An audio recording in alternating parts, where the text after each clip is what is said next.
Attacked at work for your political beliefs. That's the topic of today's Bold and Blunt. And I'm your host, Cheryl Chumley, giving you a Christian conservative look at today's news, politics, culture, and events. And no doubt about to be attacked for talking about being attacked for political views at work. That's how the left operates. That's how the Democrat Party works these days. Democrats like to pretend they are the party of tolerance, that they are the party of equality, that they embrace all equally, and so forth and so on and so forth and so on. But Democrats really are the party of intolerance. They are the party of shout down anybody and everybody who disagrees with their very rigid, narrow, secular, atheist, anti-American, anti-capitalistic points of view. You have to stay within the very small box drawn by Democrats in order to not be attacked by Democrats. And they're proud of this. They think that this is proper politicking. Welcome to the Democrats' vision of America. And if you like Bold and Blunt, you can check out Bold and Blunt. You can subscribe to Bold and Blunt at WashingtonTimes.com.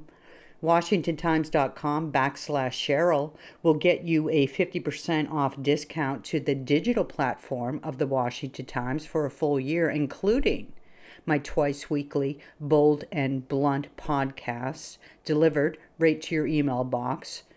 My daily commentaries, my twice weekly Bold and Blunt podcast delivered right to your email box by subscribing to the Washington Times.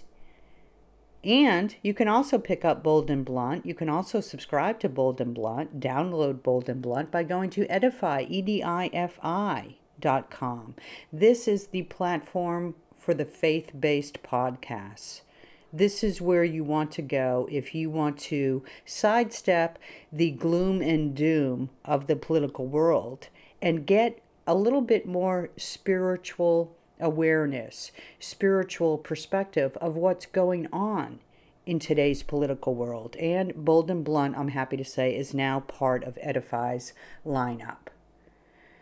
But do it quick and do it quietly so the left won't attack you, right?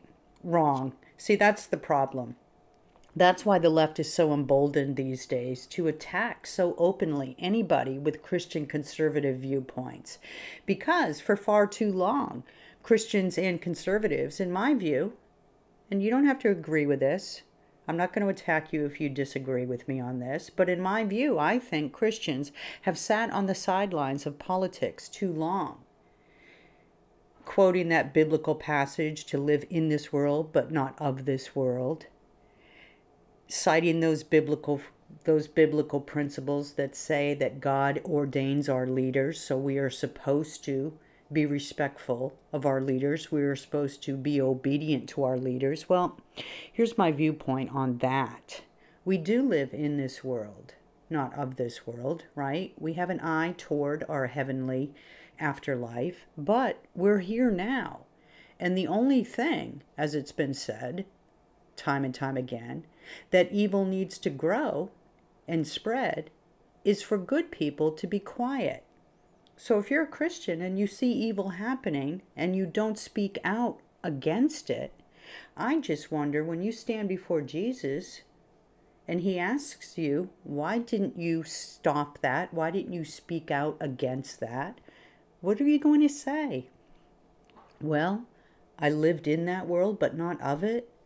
I don't know. That seems sort of weak. That seems sort of weak as a Christian. You're supposed to spread Christianity when you can. And tolerating evil, to me, does not send a good message forth about the merits of being a Christian. And the other part of that, the second reason people say, well, Christians shouldn't get too involved in politics because God, after all, does ordain the leaders. True, right?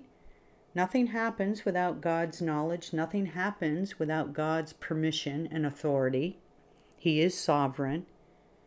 He numbers the hairs on our head. A sparrow does not fall from the sky without him knowing. So God watches over all, little and big. He's sovereign over individuals. He's sovereign over nations. But here's the thing. In America, the thing about America is that this is a nation of, by, and for the people form of governance. That means we, as individuals, are crucially important to the government. We elect our leaders. We have a voice in government. It's not electing a king, or it's not passing the crown from one generation to the next. It's we, the people. So in this country, in this great land of America, we are the government. So if we sit idly by and pretend like, well, God ordains the leaders, well, maybe God ordains the leaders through our votes. Isn't that how it works in this country? Anyhow, I'm getting a little off track because what I wanted to talk about was being attacked on the job for your political views. How about what's happening to Senator Kyrsten Sinema right now, the Democrat along with Joe Manchin, Senator Joe Manchin from West Virginia, who are standing up tall to Joe Biden's ridiculous $3.5 trillion and the socialist more than ridiculous $3.5 trillion plus infrastructure bill, right? That isn't even infrastructure. It's climate change and daycare and entitlement spending. But she's followed into the bathroom. She is followed into the bathroom by punks. Yes, I can say that, by punks who don't want her to resist the socialist takeover of America's government any longer. Listen to this clip. Here she is just trying to go to the bathroom. We need a Build Back Better plan right now. We need a Build Back Better plan. We're not going to work. We need solutions. The Build Back Better plan.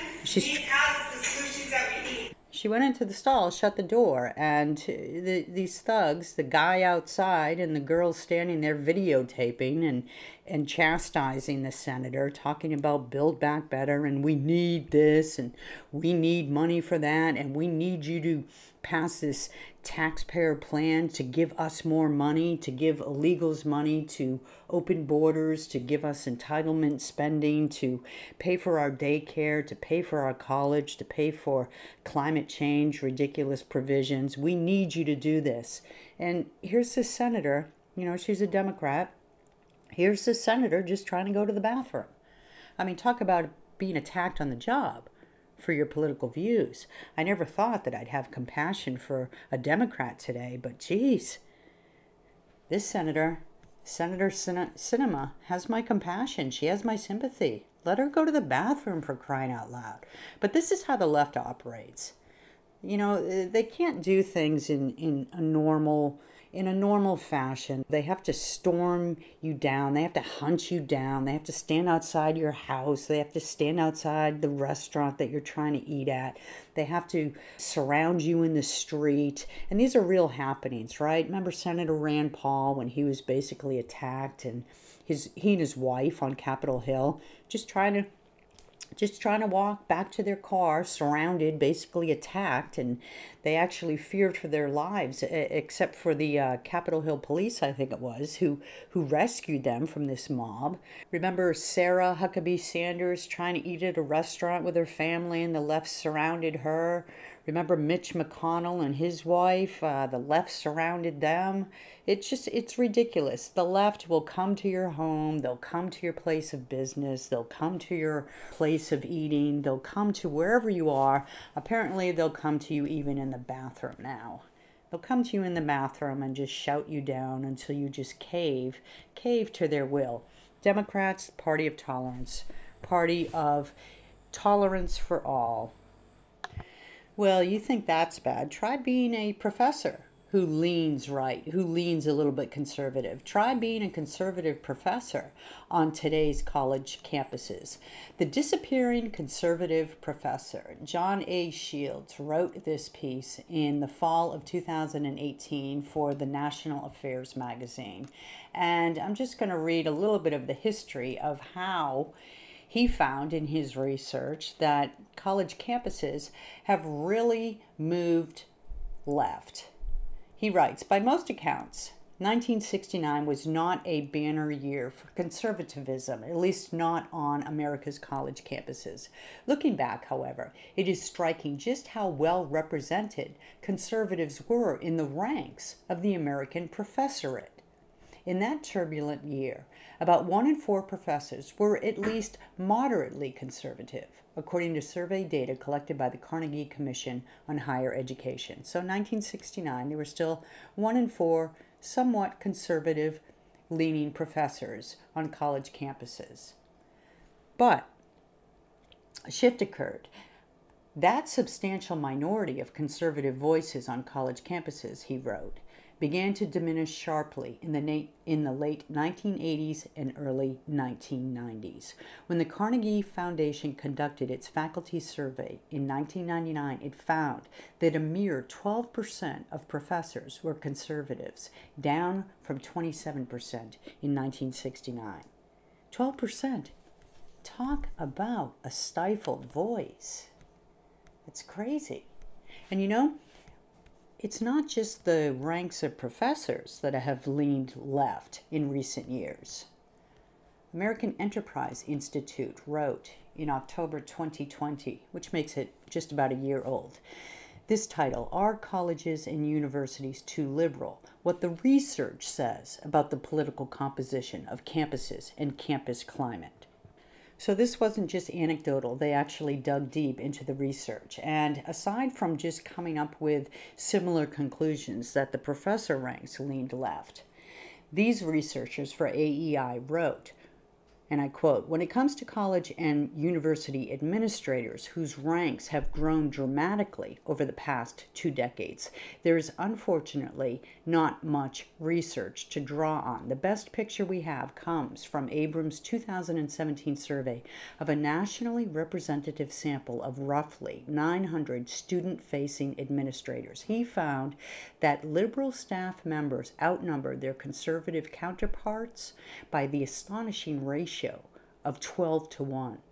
Only 6% of campus administrators identified as conservative to some degree, while 71% classified themselves as liberal or very liberal. So not only are the ranks of the professors on college campuses by and large left-leaning, but the administrators are by and large left-leaning. And the administrator ranks have grown dramatically in the last couple decades. So that means if you are a professor on a college campus nowadays, you answer to many, many, many bosses. You have many, many, many individuals above you who are pressuring you to toe the liberal line. If you are a conservative teaching at a place of higher learning in America today, you are one heck of a courageous person. And my guest is Jason D. Hill. He is a philosophy professor at DePaul University in Chicago. And guess what? He's a conservative. More than that, he's a conservative of color. What Do White Americans Owe Black People is his latest book. And not only is he under attack every day because he dares to teach such things as American exceptionalism and founding father principles and individualism over collectivism as the proper way of America governance to go. Not only does he teach all that, but now he actually comes out with a book and blasts on the cover this daring reach out to the black community that in essence says, hey, white people don't owe you anything. Get over it. He's got a lot to say, and I want to get right to his comments. So Jason Hill, thank you so much for being on Bold and Blunt. I really appreciate your time. Thank you so much for having me. So I want to get into your book, What Do White Americans Owe Black People? And I want to talk with you about critical race theory. But first, I want people to understand your background. I want people to understand you are a philosophy professor at DePaul University in Chicago. And you are fighting every day for the right to basically teach what you think you should be able to teach. Can you explain to people what you're going through at the university? Well, it's a terrible struggle. I mean, we live in an era of cancel culture and decolonization of courses, and the university has led a boycott against my classes because I have a lawsuit against them based on an article I wrote defending Israel.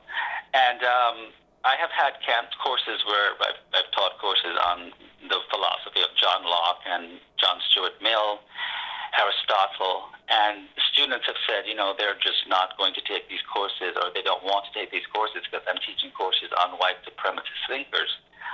When I teach the founding fathers of this country, they claim that they're not taking these courses. And some of these courses have subsequently been taken away from me, and I've been just given, courses that would be given to graduate students, actually, which is quite insulting because I've been a professor for 25 years. So the struggle is an uphill one. I continue to maintain that, our Western civilization is founded upon many of these canonical thinkers and their visions, like the founding fathers, like John Locke, like even going back as far as the ancients, and that we're losing Western civilization and we're losing our American civilization, and that part of an education is to imbue our students with history, but history also is being canceled. And so these are constant battles, I feel. I'll give you just one example where I teach two classes, and I only have 2 students in each class because I've been canceled so often. Jeez. So it's quite horrific, really. But I struggle on because I love to teach and I love ideas, and I do believe that one has to keep fighting for a great republic. So what was this article that you wrote that was so distressing to school administrators? It was simply in support of Israel? Well, no, I had, at the time in 2019, Prime Minister Netanyahu had promised that on his re-election he would have annexed what people call the West Bank, but which I call that proper nomenclature, which is Judea and Samaria. And I had stated that it was the indigenous land of the Israeli people, that it properly belonged to them, and that the Palestinians, many of the Palestinians there posed a national security threat because they had voted terrorists into power, including the Palestinian Authority, which is a terrorist organization, and they voted Hamas into power, which is a terrorist organization. And that Israel had every right to annex Judea and Samaria. You can't really annex your own land, so it's quite a misuse of language. And the Palestinian Students for Justice, along with other students, took over whole buildings in the school and chanted death to me. And I was forced, well, I did not, but they wanted me to go through a racial sensitivity workshop. And I was subsequently censored by the faculty and called a genocidal war criminal, a racist, and an Arab hater, and all sorts of hideous names. Oh, good Lord. And so I sued on, for libel and defamation of character in violation of my contract. So, Jason, anyone listening to this would have to wonder, why do you stay at DePaul? I stay, Cheryl, because I'm a fighter, and well, there's 2 reasons. There's no university that will have me because I'm persona non grata in every single humanities department in this country to begin with. And I've applied to a lot of think tanks, and I simply cannot find employment elsewhere. But there's also part of me, I could do other things like going to publishing, like going to nonprofit. But I also stay because I think it's very important. I have a spine of steel, and I think it's very important to show other academics that unless they do not capitulate to the bullies, unless they stand up for our sacred First Amendment and speak their mind, the other side, those who are radical left-wing Marxist bullies, will win, not by default, but will win by surrendering people such as myself who are conservatives, believe in America, believe in the First Amendment, believe in the values of this great country. And the American universities actually hate capitalism. They hate America. I cannot describe. This is another thing, my patriotism and my love of this republic, which I've written about extensively, really quite irksome, and they're quite upset by my flagrant display of love for America. So I stay because I want to also, not because I'm a martyr, but because I also want to be in this fight for the preservation of our educational system in this country.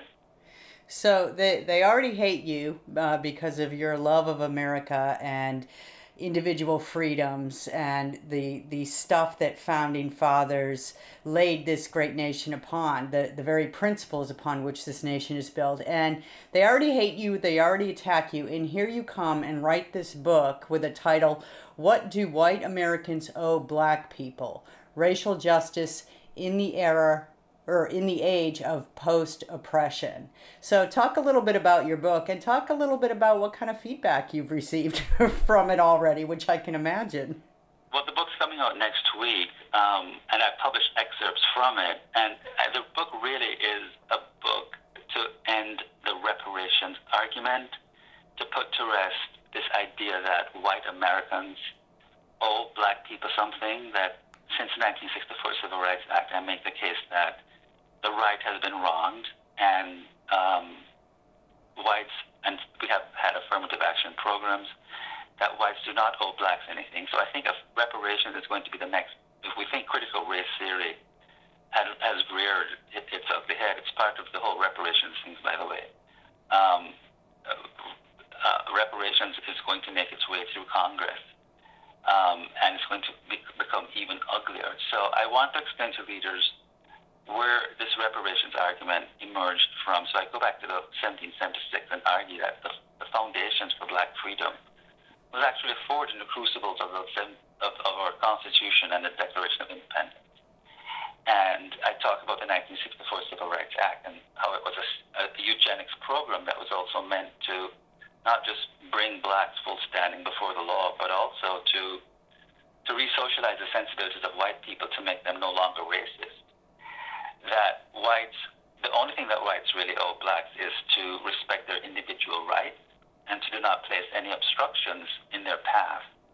I also deal with critical race theory, and I deal with cancel culture, because I think critical race theory is now, the reparations movement is now wedding itself, as is everything, to critical race theory. Critical race theory has become this umbrella under which is subsumed a host of very, very ugly movements, including Black Lives Matter, the reparations movement, even Antifa is getting some of its, what I would call its philosophical justification or legitimacy from critical race theory. So I talk about the fear of critical race theory in the book, and I trace the roots of the reparations movement, of critical race theory, where this all began in the 1960s with the establishment of these fake disciplines like black studies, like queer studies, like women's studies, you name it, post-colonial studies. These were all activist studies and advocacy programs that were bent on abolishing Western civilization. They criminalized faith, they criminalized reason, they criminalized logic. Their goal was to bring down Western civilization and decolonize the minds of students who they claimed, and I lay this out in my book, who they claimed had been colonized by white supremacists thinking from the beginning or the inception of America. And I show why this is untenable, it's false, it's dangerous, and it's going to lead us down a very, very dark road. And I provide some solutions in the book unless we fight these movements. So that's the book in a nutshell. And there's more to it than that. Of course, I get into how these movements, the strategies that they employed to weaponize shame, and how critical race theory really is. Let me just say, since we only have 15 minutes, I think among other things, it's a racial extinction program to annihilate white people from the face of the earth. I mean, like Black Lives Matter, that has a charter. If you read, when one reads critical race theory quite carefully, this whole movement of abolition of whiteness is nothing more than not just the agency of white people, but to eradicate whites from the face of the earth by several means. And I think, as someone who loves humanity, who loves all persons and for their values and their principles, not based on the color of their skin, but this is a quite egregious, evil, and dangerous theory that I wanted to sort of tackle in the book and explain to people how dangerous it is. You know, some on the left recently have taken to dismissing the whole idea of critical race theory being taught in schools. They say that those who argue critical race theory is dangerous and is even being taught in the public school systems are basically advancing conspiracy theories, that it's not being taught. And I find that this is a dangerous tactic of the left to pretend that something doesn't exist that obviously does. Have you come across that dismissal of critical race theory in your own area, in your own arenas of influence?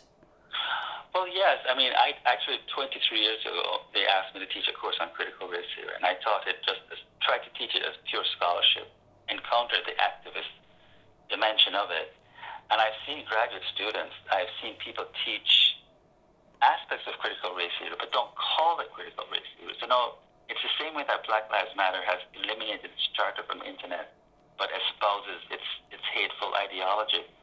I've seen where critical race theory is everything about critical race theory and what it stands for is being taught, but it's not called critical race theory. The ideas are promulgated, they're spread, they're advocated. They're just taught, they're just named something like equity or inclusion or diversity or they're given respectable names, but the pernicious ideas are still smuggled in, you know, or children are taught that if you have white skin, you're a natural oppressor. Or in California where they have the ethnic programs, studies programs where they have these kids turning towards I think it's the east, and worshiping Aztec gods. That's all part of critical race theory, but they would never call it critical race theory. Right. Part of critical race theory, because part of critical race theory's agenda is to undermine Judeo-Christianity in this country and to enforce atheism, and they would rather have kids worship false gods like the Aztec gods on stolen. Another thing they advocate is that all of America should be handed back to indigenous peoples because we're living on stolen land. So it's better for them to worship the gods of the Native Americans than to worship the white supremacist god. I've read all of these accounts, and I've read some of these documents. They wouldn't call that critical race theory, but it's part of the whole critical race theory philosophy and agenda. So this is mere chicanery and trickery on the part of these leftists. Right. Who think that because a course is not titled critical race theory, because it's not being taught in law schools in which it emerged, but it's being taught in sociology departments, it's being taught in civics classes, it's like fungi. It's everywhere. It's all pervasive. Our time's almost at an end, but I really want people to understand your background, because you used to be fairly liberal. I was. When I came from Jamaica in 1985 to America, I would have said I was a little bit libertarian, but basically was a liberal. I would say to people, I'm a liberal. And Ta-Nehisi Coates wrote this essay in 2015,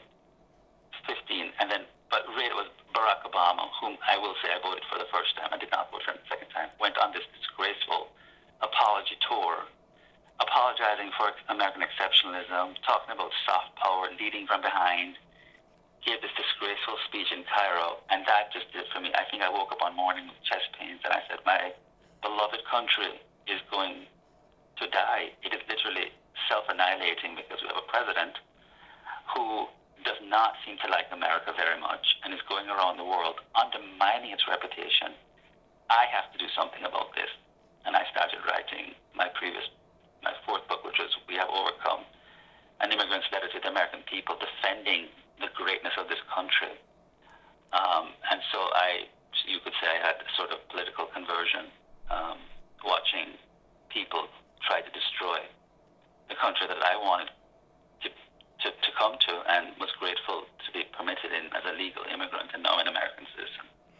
That's interesting that you saw what was happening. Instead of just spouting the partisan talking points of the left's, the Democrat Party, you actually thought things through. And I think that's so much of what's missing from today's not just school systems, but our public discourse. And really, I want to thank you, Jason, for staying at DePaul and fighting the good fight from within, because I know you must suffer every day.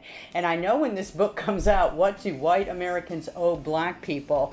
I know the attacks on you are just going to escalate. So I just want to thank you for coming on Bold and Blunt, but thank you, Jason Hill, for working on the inside to fight for American ideals. You're a very brave man. Thank you, Cheryl. Thanks for having me. Thank you for your kind words.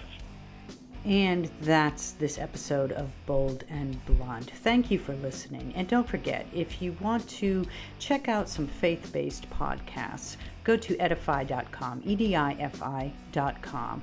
And not only can you get Bold and Blunt there, but you can also get armed with a lot of spiritually motivating podcasts that will help you get through these dark, bleak political times. You can also get Bold and Blunt, of course, at WashingtonTimes.com.